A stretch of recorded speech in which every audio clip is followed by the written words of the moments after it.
My name is Emma Carter. I'm 30 years old, an interior designer based in Riverview, Illinois. After 8 years with Ethan Walsh, we got engaged last month. I'd been saving for this moment for years, over $50,000 tucked away for my dream wedding. I imagined everything down to the smallest detail: white garden chairs, strings of lights, and a long walk down the aisle in a silk gown. The engagement party was held at the Grandwood Hall, a place I'd always admired. Ethan and I paid for everything ourselves. I chose the decorations, the menu, even the jazz quartet playing in the corner. I wanted it to be perfect. For a few hours, it was. Until my mother raised her champagne glass. Vanessa Carter stood in the center of the room, smiling with that same artificial warmth I'd seen at every school play and family gathering. To Emma and Ethan, she began. We are all so proud. And tonight I have something special to share. We've decided to give the wedding fund, yes, the $50,000 Emma set aside, to someone who really needs it. Her sister, Emily. I froze. Laughter scattered across the room as if it were a joke. It wasn't.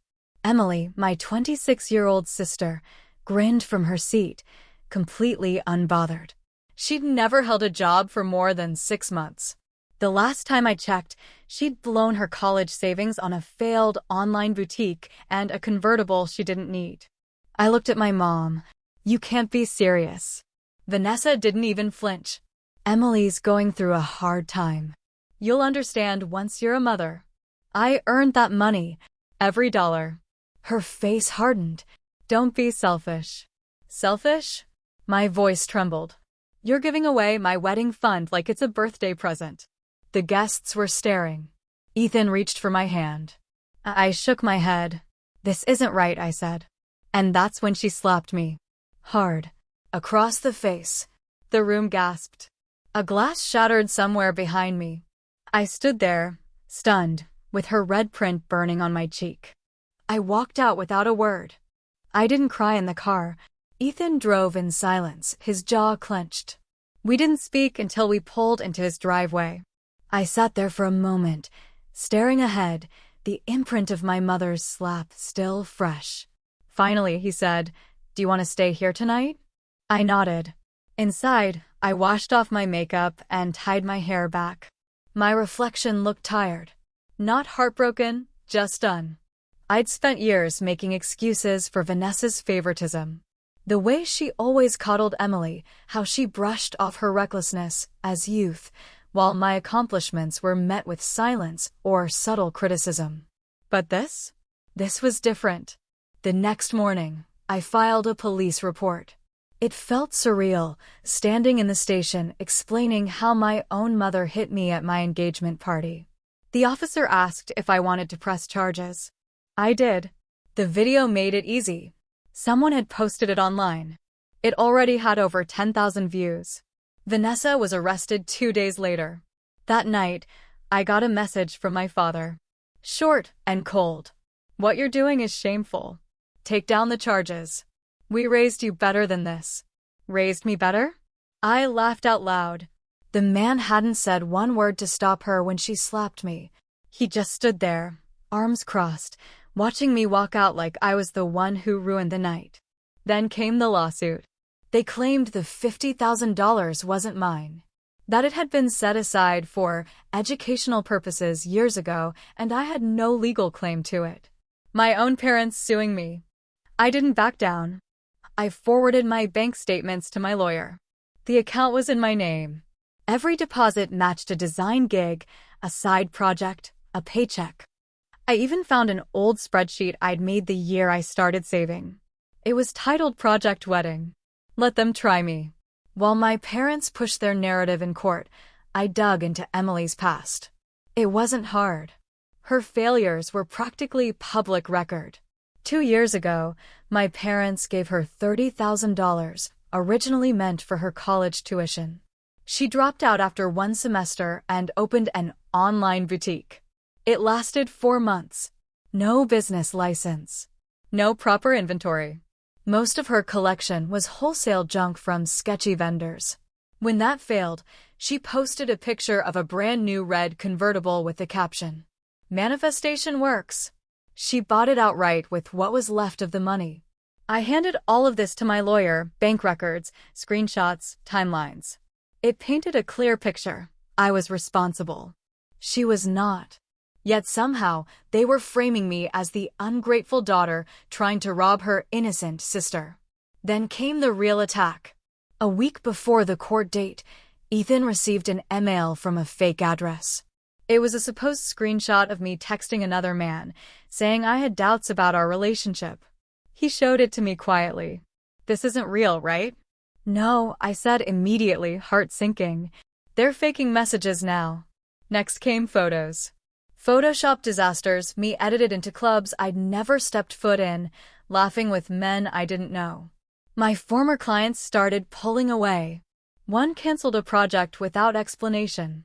Word had spread, and I couldn't control the damage. The worst part? Emily was loving it. She posted vague quotes every day. "Karma's coming for fake people. Truth always wins." I stayed quiet. Not because I was weak, but because I was focused. I wasn't going to play dirty. I was going to win in court. Court day came like a storm cloud. I wore a simple navy dress, hair tied, makeup minimal. Ethan held my hand the entire morning. My lawyer, Mr. Gaines, was calm, focused. "They're counting on chaos. We're bringing receipts." Vanessa took the stand first. She claimed the money was never mine, that the account had been started by her and my father to fund Emily's education, and I had misunderstood. She painted me as selfish, ungrateful, dramatic. But Mr. Gaines was ready. He pulled out the records, deposit slips, contracts, time-stamped emails from clients, all under my name. The judge raised an eyebrow. Then came the kicker. We submitted a forensic report confirming the fake emails and photos were digitally altered. Every lie unraveled. Every attempt to discredit me backfired. Emily's smug look faded. When she took the stand, she stuttered through her answers. She couldn't explain where the car came from. She couldn't recall the name of her boutique. Her timeline crumbled. By the end of it, Vanessa sat silently, eyes fixed on the floor. The judge didn't take long. He ruled in my favor. Assault charges held. My mother was convicted but avoided jail time through community service and probation. The lawsuit over the money was dismissed with prejudice. I walked out of that courtroom with my dignity and every penny I earned. Outside, cameras flashed. I didn't speak. I didn't need to. We moved the ceremony up. Smaller guest list. No public venue. Just a gated garden on the outskirts of town, hired security at every entrance, and a strict no-fly zone around the guest list. No Carters allowed. Ethan didn't want guards. I insisted. I had good reason. 3 days before the wedding, a delivery guy showed up with a paint can addressed to Emma Carter. Red. Industrial grade. Tucked inside was a folded note. "Hope it stains like the lies you tell. Love, your sister." Security intercepted Emily 2 hours before the ceremony. She showed up in a hoodie and oversized sunglasses, hiding a bag of confetti bombs and a bottle of red dye. She claimed she just wanted to talk. They escorted her off the property. I didn't find out until after the vows. The moment I walked down the aisle, I felt calm. For the first time in months, there was no chaos. Just sun, breeze, and Ethan waiting for me, eyes full of peace. We said "I do" without a single interruption. Later that night, I stood in front of our tiny cake and smiled for the first real photo in months. Not forced. Not cautious. Just free.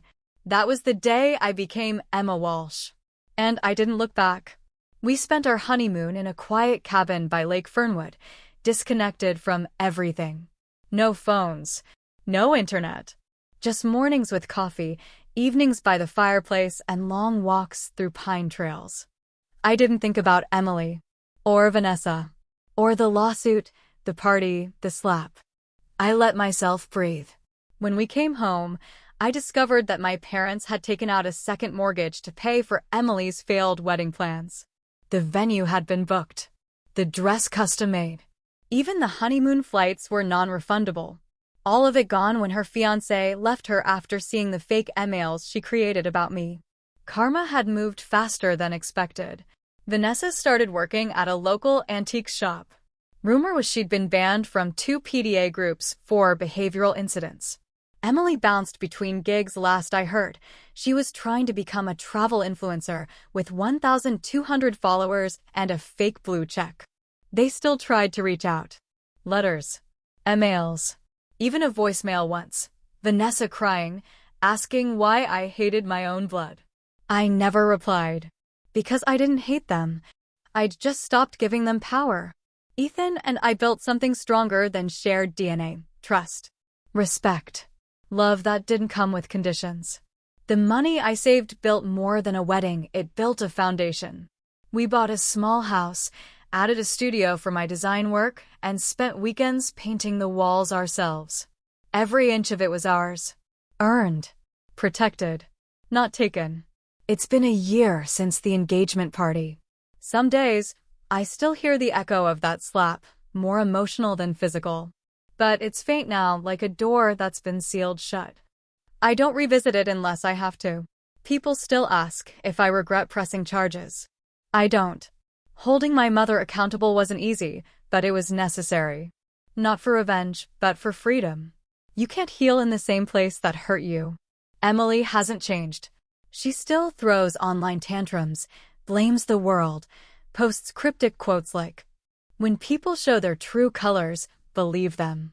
I did believe her. That's why I walked away. Vanessa sent a birthday card last month. No apology. Just a photo of her, my dad, and Emily on a beach, with a note that said, "You'll always be our daughter." I threw it away. Family isn't biology. It's not who shares your blood or your last name. It's who shows up. Who protects you when no one's watching. Who doesn't ask you to shrink for someone else's comfort. Ethan and I just found out we're expecting a little girl. I cried when the doctor said it, not out of fear, not because of the past, but because I knew, in that moment, the cycle ends with me. She'll grow up in a home where love isn't conditional, where no one has to earn it by sacrificing themselves.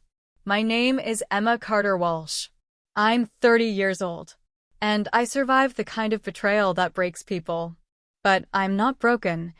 I'm free.